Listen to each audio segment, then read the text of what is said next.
नमस्कार मंडळी, श्री स्वामी समर्थ. स्वागत आहे तुम्हा सर्वांचं आपल्या मराठी यूट्यूब चॅनलमध्ये. स्वामी महाराजांच्या कृपेने तुमच्या सर्व चांगल्या इच्छा पूर्ण हो ही स्वामींच्या चरणी प्रार्थना करते आणि आज या नवीन व्हिडिओला सुरुवात करते.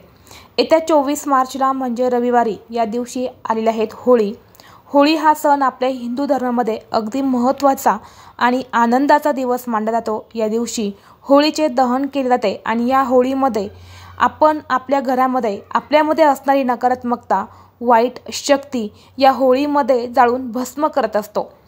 म्हणजेच वाईटावरती चांगल्याची मात म्हणून आपण ही होळी साजरी करत असतो आणि ह्या होळीमध्ये आपण अनेक प्रकारच्या वेगवेगळ्या वस्तू देखील अर्पण करत असतो.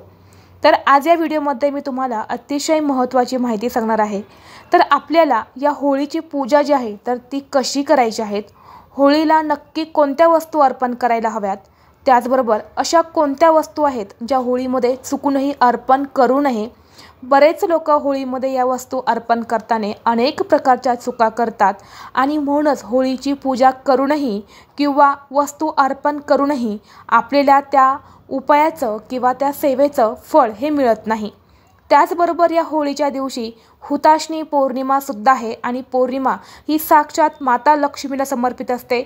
पौर्णिमेच्या दिवशी माता लक्ष्मी ही पृथ्वी तळावरती जागृत अवस्थेमध्ये येत असते आणि तिची सेवा उपासना करणाऱ्यांना ती धनधान्य समृद्धी प्रदान करत असते.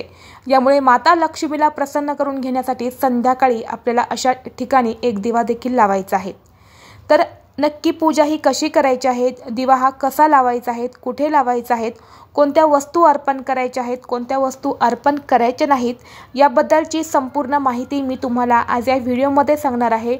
त्यामुळे तुम्ही व्हिडिओ शेवटपर्यंत नक्की पहा. चॅनलवरती नवीन असाल तर सबस्क्राईब करा आणि असेच माहितीपूर्ण व्हिडिओ पाहण्यासाठी बेल आयकॉनला प्रेस करा.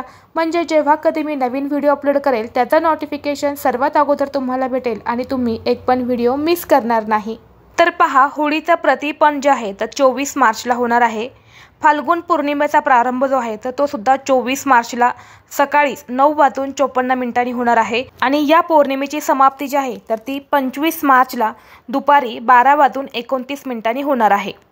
आणि म्हणूनच सूर्योदयाची तिथी मानण्याची प्राचीन परंपरा असल्यामुळे आपल्याला 25 मार्च 2024 म्हणजे सोमवारी आपल्याला पौर्णिमा जी आहे तर ती तिथी साजरी करायची आहेत. तर आपण या पौर्णिमेला काही उपाय करत असतो, काही सेवा करत असतो, तर ते आपण 24 आणि 25 मार्च या दोन्ही दिवशी करू शकतो.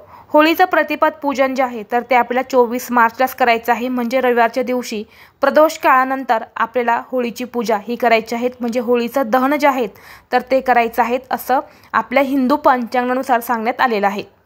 बऱ्याच वेळी तुम्ही बघितलं असेल की होळी ही पेटवल्यानंतर होळीची पूजा ही केली जाते. परंतु तुम्हाला काय करायचं आहे, जर तुम्ही तुमच्या घरापुरती स्वतः जर तुम्ही तुमच्या घरासमोर होळी पेटवणार असेल तर तुम्हाला काय करायचं आहे, होळी तुम्हाला संपूर्णपणे तयार करून घ्यायची आहे. सूर्यास्ता अगोदर कधीही होळी ही केली जात नाही. सायंकाळच्या नंतरच होळी ही पेटवली जाते. तर तुम्हाला होळी पेटवण्याची संपूर्ण तयारी करून घ्यायची आहे. यामध्ये तुम्हाला गाईच्या शेणापासून बनवलेला गवरे असेल, चंदनाचं लाकूड असेल, त्याचबरोबर इतर कुठली लाकडे असेल, आंब्याची लाकूड असेल, तर हे तुम्हाला सर्व एकत्रित जमा करायचं आहे. हे संपूर्ण तुम्हाला होळी तयार करायची आहेत आणि होळीला प्रज्वलित करण्याच्या अगोदर हळदी कुंकू हे आवर्जून तुम्हाला लावायचं आहेत आणि अक्षदा अर्पण करून यानंतरच तुम्हाला ही होळी जी आहे तर ती तुम्हाला पेटवायची आहे. आता ही होळी पेटवल्यानंतर आपल्याला पुन्हा होळीची पूजा करायची असते. होलिकेजवळ जाऊन आपले जे तोंड असेल, आपली जी दिशा असेल ती पूर्व किंवा उत्तरेकडे मुख करूनच आपल्याला पूजा करायला बसायचं आहे. या होळीमध्ये आपल्याला शुद्ध पाणी व अन्य पूजा साहित्य जे आहे तर ते एक एक करून आपल्याला होळीला समर्पित करायचं आहे.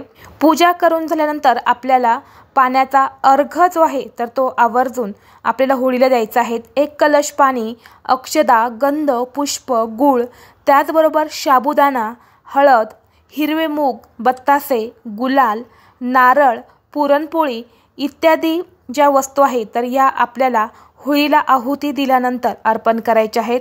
त्याचबरोबर नवीन धान्याचा अंश जसे की गहू, ज्वारी, बाजरी, चणे, गव्हाच्या लोंबी ह्या ज्या वस्तू तुमच्याकडे असेल तर हे जे धान्य असेल तर हे सुद्धा तुम्हाला होळीच्या दहनामध्ये आवर्जून अर्पण करायचे आहे. तर पहा, आता होळीमध्ये अशा कोणत्या वस्तू आहेत त्या चुकूनही आपल्याला अर्पण करायच्या नाहीत. बरेच जण होळीमध्ये नारळ अर्पण करतात.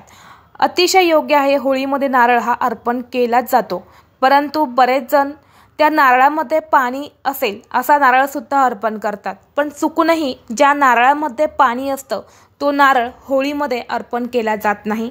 यामुळे आपण नारळ अर्पण करताना आवर्जून एक गोष्ट ध्यानात ठेवायची आहे की या नारळामध्ये पाणी आहे की नाही हे चेक करून हा नारळ आपल्याला होळीमध्ये अर्पण करायचा आहे। त्याचबरोबर होळीमध्ये ऊस अर्पण करण्याची सुद्धा प्रथा आहे। ऊस जर आपण होळीच्या दिवशी होलिकेला अर्पण केला तर आपल्या सर्व पैशांच्या अडचणी दूर होतात, घरात लक्ष्मी नांदत असते, घरात सुख शांती समृद्धी टिकत असते। यामुळे ऊस हा होळीमध्ये अर्पण केला जातो। परंतु ऊस हा अर्पण करत असताना ऊसाचा जो शेंडा असतो हिरव्या कलरचा तर त्याला बांड असं म्हणतात, तर त्याच्या सहित हा ऊस आपल्याला अर्पण करायचा आहे। बिना बांडचा किंवा हिरवा शेंडा जो असतो तर तो नसणारा तुम्हाला चुकूनही ऊस हा अर्पण करायचा नाही। ऊस अर्पण करताना सुद्धा वाळलेला, सुकलेला, खराब झालेला ऊस हा अर्पण करायचा नाही, नाहीतर त्याच प्रकारे फळ जे आहे तर ते आपल्याला मिळत असतं।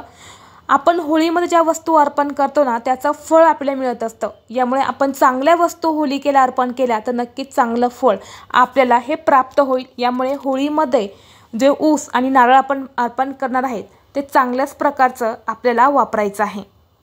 त्याचबरोबर सूर्यास्तापूर्वी आपण कधीही होळीचं दहन जे आहे तर ते करू नये।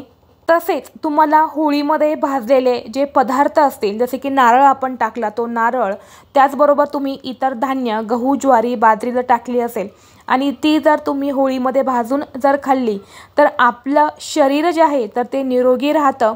त्याचबरोबर होळीच्या दुसऱ्या दिवशी जी होळीची राख असते त्याला आपण भस्म देखील म्हणतो, तर तो आपल्याला होळीच्या दुसऱ्या दिवशी आपल्या घरात आणायचा आहे।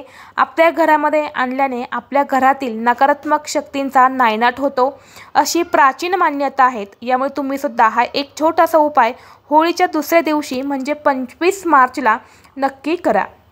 त्याचबरोबर होळीमध्ये आपण जो ऊस अर्पण करणार आहे हा ऊस जर तुम्ही अर्पण केल्यानंतर होळीतून पुन्हा काढून घेतला आणि आपल्या घरामध्ये आणून आपल्या घराची जी आग्नेय दिशा असते त्या दिशेला जर आपण ठेवला तर आपल्या घरातील कलह, भांडणं, मतभेद, आजारपण, कटकटी, घरातील इडापिडा हे निघून जाते। यामुळे तुम्ही हा एक उपाय देखील करू शकता। तर अशा पद्धतीने आपल्या होळीची पूजा करायची आहे आणि या होळीला एक नैवेद्य आपल्याला आवर्जून अर्पण करायचा आहे, तो म्हणजे पुरणाची पोळी। पुरणाच्या पोळीशिवाय होळीचा सण हा पूर्णच होत नाही। यामुळे आपल्याला 5 पुरणपोळ्या किंवा 7 पुरणपोळ्या किंवा 3 पुरणपोळ्या अशा संख्येमध्येच आपल्या होळीला नैवेद्य हा आपल्याला ठेवायचा आहे। त्याचबरोबर या दिवशी पौर्णिमा आहे तुम्हाला सांगितल्याप्रमाणे, तर एक दिवासुद्धा आपल्याला लावायचा आहे। तर आपल्याला हा दिवा गव्हाच्या कणकेपासून बनवायचा आहे। चौमुखी दिवा तुम्हाला तयार करायचा आहे।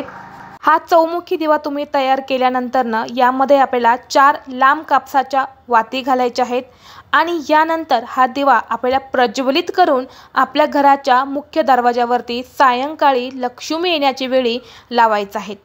कुठे लावायचा आहे? जेव्हा आपण बाहेरून आतमध्ये प्रवेश करतो आपल्या घरामध्ये तेव्हा आपल्या घराची जी उजवी बाजू असते तर त्या उजव्या बाजूला आपल्याला हा दिवा लावायचा आहे। हा दिवा लावल्याने आपल्या घरात लक्ष्मी प्रवेश करत असते आणि म्हणूनच लक्ष्मी प्राप्तीसाठी, लक्ष्मीला प्रसन्न करून घेण्यासाठी, घरात सुख शांती समृद्धी ही टिकून राहण्यासाठी, घरातील नकारात्मकता, वाईट शक्ती ही बाहेर निघून जाण्यासाठी संध्याकाळी आपल्याला हा एक दिवा नक्की आपल्या घराच्या मुख्य दरवाजावरती लावायचा आहे। हा दिवा लावताना या दिव्याला तुम्ही फुलाचं किंवा तांदळाचं आसन देखील देऊ शकतात। दुसऱ्या दिवशी हा दिवा तुम्हाला उचलून घ्यायचा आहे आणि एखाद्या मोठ्या झाडाखाली नेऊन टाकायचा आहे। तिथे येणारे पक्षी, कीटक हा दिवा खाऊन जातील। तर अशा पद्धतीने होळीची पूजा करायची आहे। त्याचबरोबर असा दिवा देखील लावायचा आहे। जर तुम्हाला हा व्हिडिओ आवडला असेल तर लाईक करा, चॅनलवरती नवीन असाल तर सबस्क्राईब करा आणि हा व्हिडिओ आपल्या मित्रपरिवारासोबत शेअर करा। चला तर मग भेटू असंच पुढल्या एका नवीन व्हिडिओमध्ये। तोपर्यंत सर्वांना श्री स्वामी समर्थ।